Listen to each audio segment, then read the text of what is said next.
Hello दोस्तों, नमस्कार। मैं कुशल कुमार आपके अपने चैनल पर स्वागत करता हूं। दोस्तों, हम इस वीडियो में कृषि से संबंधित कुछ महत्वपूर्ण क्रांतियों के बारे में पढ़ेंगे, जिनमें सबसे महत्वपूर्ण क्रांति है कि हरित क्रांति। किससे संबंधित है? तो हरित क्रांति खाद्य उत्पादन से संबंधित है, खासतौर से गेहूँ और धान के उत्पादन से संबंधित है हरित क्रांति। अगली क्रांति है श्वेत क्रांति। श्वेत क्रांति दूध के उत्पादन से संबंधित है। किससे संबंधित है? दूध के उत्पादन से संबंधित है। अगली क्रांति है पीत क्रांति। पीत क्रांति तिलहन से संबंधित है। किससे संबंधित है? तिलहन से संबंधित है।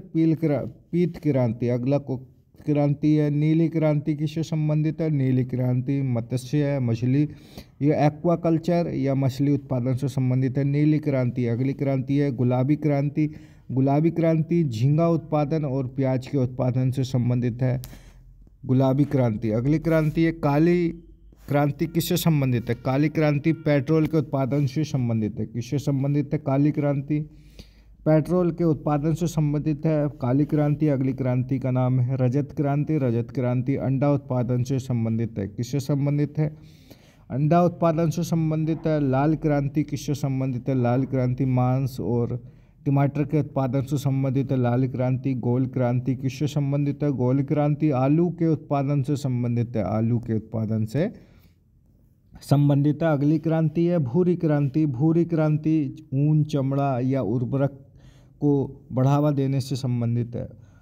ऊन, चमड़ा या उर्वरक को बढ़ावा देने से संबंधित है भूरी क्रांति। अगली क्रांति है बादामी क्रांति। किससे संबंधित है? बादामी क्रांति मसालों के उत्पादन और निर्यात में वृद्धि हेतु प्रसिद्ध है बादामी क्रांति। अगली क्रांति का नाम है स्वर्ण क्रांति। स्वर्ण क्रांति हॉर्टिकल्चर या शहद उत्पादन से संबंधित है स्वर्ण क्रांति। अगली क्रांति है इंद्रधनुष क्रांति। इंद्रधनुष क्रांति किससे संबंधित है?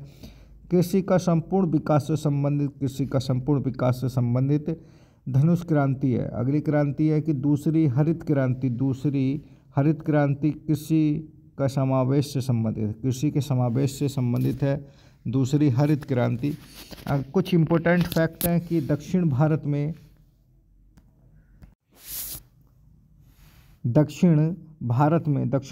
रबी के मौसम में भी खरीफ की फसलों की जाती है। दक्षिण भारत में रबी के मौसम में मतलब जाड़ों के दिनों में भी खरीफ की फसलों की कृषि की जाती है। जाड़ों के दिनों की फसलें साउथ में, दक्षिण भारत में जाड़ों में भी बोई जाती हैं। अगला क्वेश्चन है कि हरित क्रांति कब हुई थी? तो हरित क्रांति 1960 के दशक में हुई थी। कब हुई थी? 1960 के हरित क्रांति 1960 के दशक में हुई थी। अगला कि नॉर्मन अर्नेस्ट बोरलैंग हरित क्रांति का जनक किसे कहा जाता है? हरित क्रांति का जनक नॉर्मन अर्नेस्ट बोरलैंग को कहा जाता है।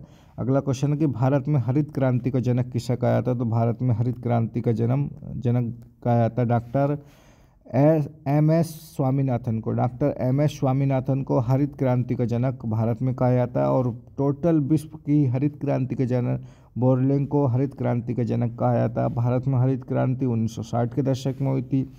और दक्षिण भारत में रबी की फसल भी खरीफ की कृषि की जाती है। रबी के मौसम में भी मतलब जाड़ों के दिनों में भी गर्मियों की कृषि की जाती है। जैसे कि जाड़ों में वहाँ साउथ में आंध्र प्रदेश में धान भी होते हैं जो कि खरीफ की फसल है, लेकिन साउथ में ये जाड़ों के दिनों में यानी रबी के मौसम में होती है।